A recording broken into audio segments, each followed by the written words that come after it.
Hello everyone, I am Alisha Lakhani and आज का जो टॉपिक है हमारा that is rectus sheet.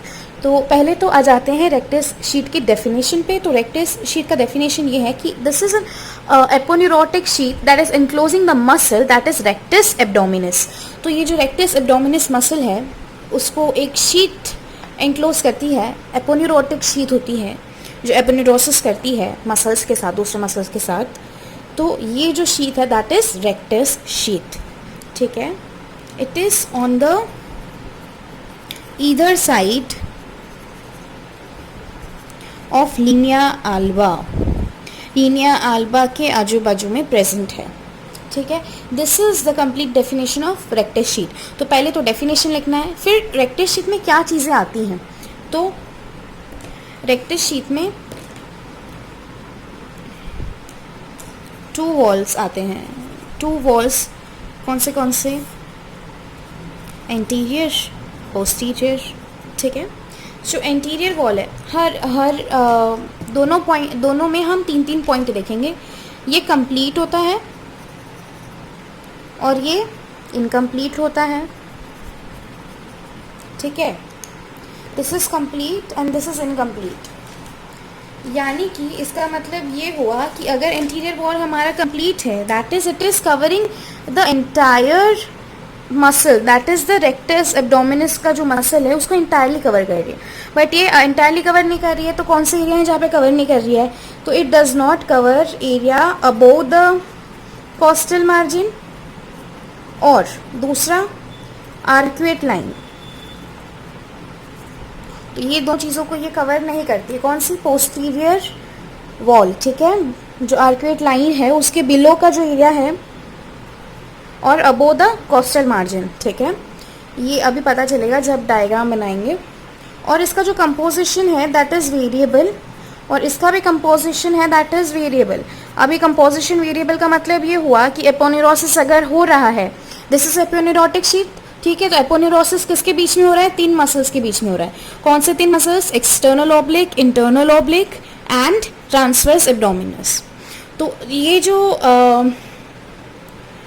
Aponeurosis हो रहा है दैट इज वेरिएबल, या तो तीनों के बीच में होगा, दोनों के बीच में भी हो सकता है, एक भी हो सकता है। तो aponeurosis can be variable, okay, या तो नहीं भी हो सकता है। तो इट इज डिपेंडेंट, तो दोनों में ये वेरिएबल है, ठीक है। तो that is about the composition, ठीक है।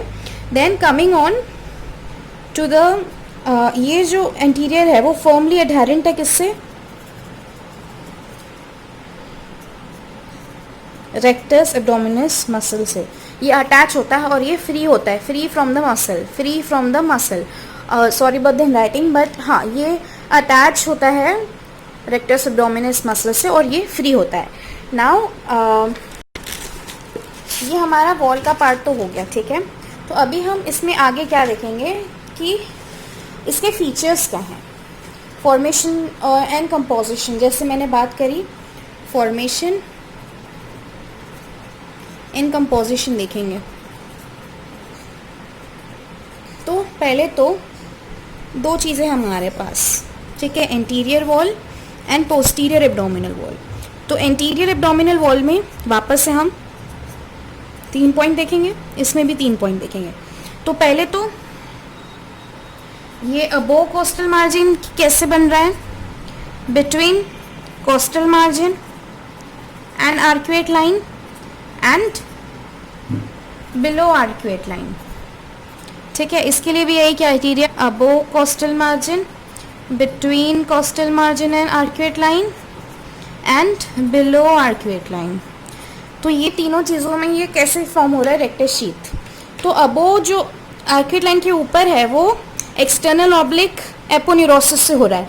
जैसे मैंने बताया कि एपोन्यूरोसिस का कंपोजिशन जो है वो वेरिएबल है। यहाँ पे सिर्फ एक्सटर्नल ऑब्लिक मसल एपोन्यूरोसिस करता है, यहाँ पे एक्सटर्नल ऑब्लिक का एपोन्यूरोसिस हो रहा है और इंटरनल ऑब्लिक का भी एपोन्यूरोसिस हो रहा है। इंटरनल ऑब्लिक का सिर्फ एंटीरियर वाला जो लमाइना है उसका, अभी ये मैं डायग्राम में दिखाऊंगी एंटीरियर लमाइना।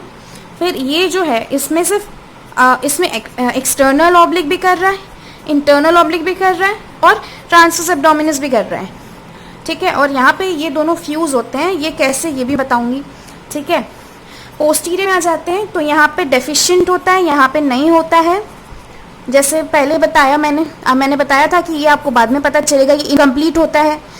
अबो कोस्टल मार्जिन और बिलो आर्क्यूएट लाइन ये डेफिशिएंट होता है, ठीक है, that is why it is incomplete.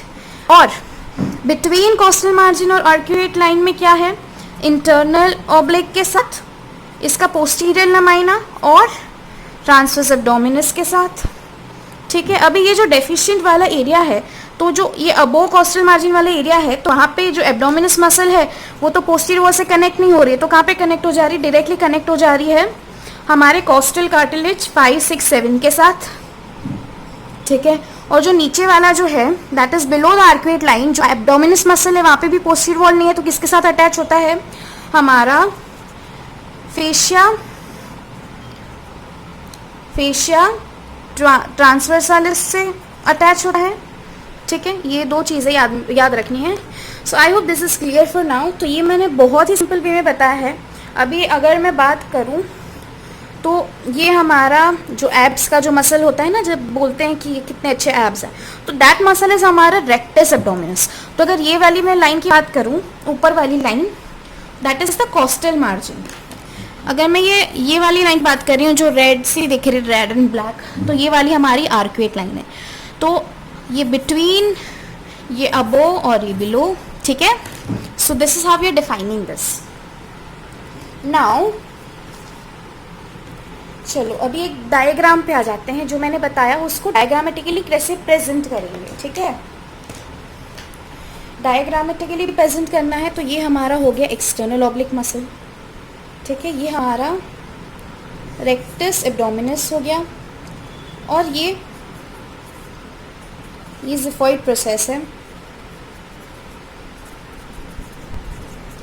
ये ए वाली कंडीशन है, कौन सी, अबो द कोस्टल मार्जिन। अभी अबो द कोस्टल मार्जिन सिर्फ हमारा इंटीरियर वॉल है, पोस्टीरियर वॉल तो डेफिशिएंट है, ठीक है। और ये हमारा एक्सटर्नल ऑब्लिक हो गया, क्योंकि उसमें सिर्फ एक्सटर्नल ऑब्लिक है। फिर बी की बात करते हैं, external oblique, internal oblique, transverse abdominis का एपोनेरोसिस, ठीक है। तो ये वाला जो है वो बना रहा है हमारा एंटीरियर वॉल, ठीक है। एंटीरियर वॉल में एक ये भी पार्ट ले रहा है, ठीक है। तो ये ऐसे एंटीरियर वाला लमाइना पार्ट ले रहा है, और पोस्टीरियर वाला लमाइना यहाँ पे है जो नीचे का पार्ट बनाएगा, ठीक है। ये भी इसके साथ जुड़ जाता है, ठीक है। और यहाँ पे हमारा रेक्टस एब्डोमिनस मसल। तो ये समझ में आ रहा है डायग्राम कि ये वाला इंटीरियर एब्डोमिनल वॉल हो गया ये पूरा, और ये वाला पोस्टीरियर एब्डोमिनल वॉल। तो एंटीरियर वॉल यहाँ से एक्सटर्नल ऑब्लिक और anterior lamina of internal oblique, और जो इंटरनल ऑब्लिक का पोस्टीरियर लमाइना और ट्रांसवर्स एब्डोमिनस पोस्टीरियर बना रहा है। फिर सी वाली कंडीशन पे आ जाते हैं, that is below the rectal arcuate line, ठीक है। बिलो द आर्क्यूएट लाइन क्या होता है, तीनों आपस में बताती हूँ मसल। तीनों मसल क्या करते हैं, एपोनेरोसिस करके सिर्फ इंटीरियर वॉल बनाते हैं, पोस्टीरियर वॉल वापस से डेफिशिएंट है। पोस्टीरियर वॉल मैंने बताया था वो कनेक्ट होता है कुछ फेशिया से, तो ये हो गया फेशिया ट्रांसवर्सालिस, जिससे ये मसल कनेक्ट है, ठीक है। ये कुछ ऐसे होगा, ये मसल कनेक्शन में होगी। सो this is about the diagram. इसको अच्छे से बनाओगे तो एक बार आप ये मैंने रफ में बताया है समझाने के लिए, एक बार आप विश्राम सिंह में देखोगे तो आपको पूरा अच्छे से समझ में आएगा कि ये डायग्राम क्या है।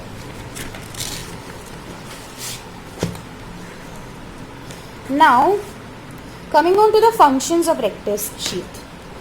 फंक्शंस ऑफ रेक्टस शीथ, ठीक है। इसके दो फंक्शन हैं। पहले तो checking, sorry this is not working, checking the bowing of rectus abdominis muscle during contraction, hence increase its efficiency।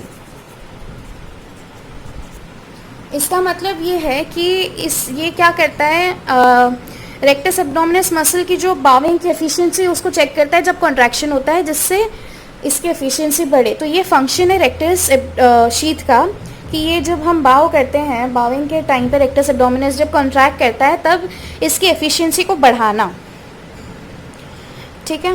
ये चेक करना। तो ये आई होप आप समझ में आ गया, नहीं भी आया तो इसको रट लो, ठीक है। ये मुझे भी पहली बार में समझ नहीं आया था। Second is maintaining the strength of anterior abdominal wall, ठीक है।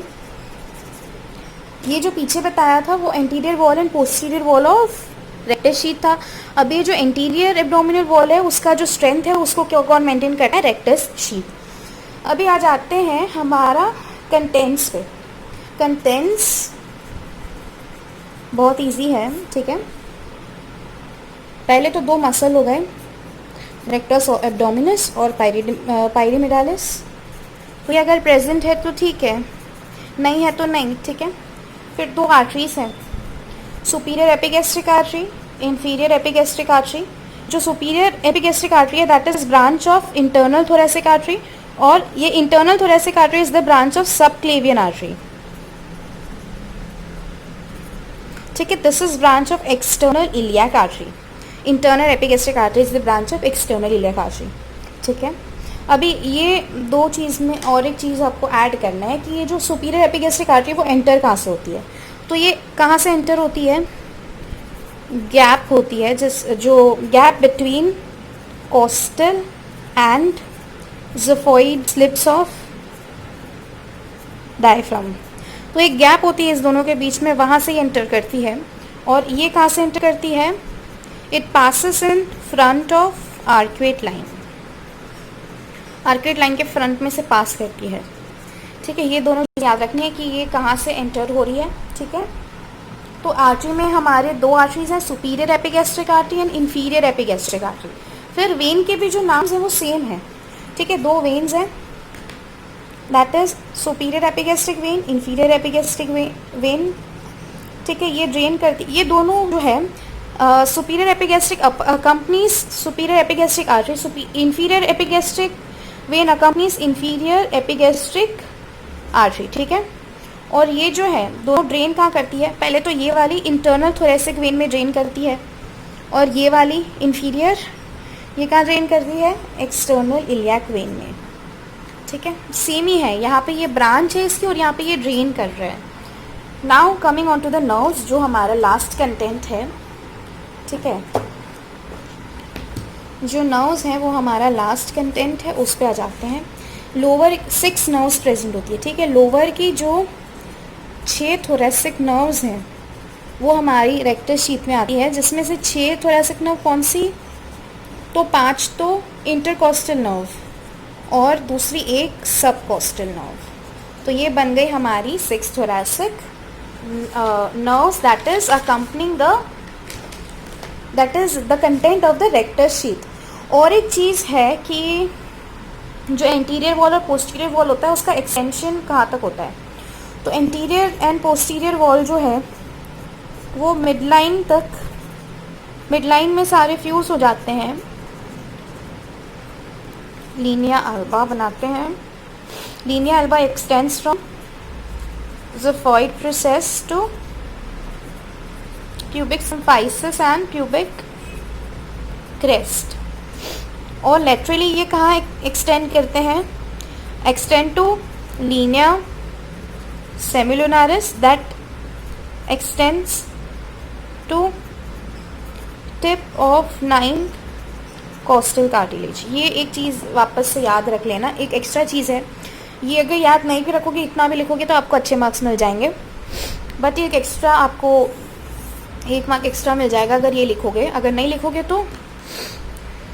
तो भी चलेगा, अगर याद रहता है तो बहुत अच्छी बात है, 1 मार्क एक्स्ट्रा मिल जाएगा। अगर 5-6 मार्क का क्वेश्चन है, 10 मार्क का क्वेश्चन है, 5 मार्क का क्वेश्चन है, तो ये लिखना चाहिए।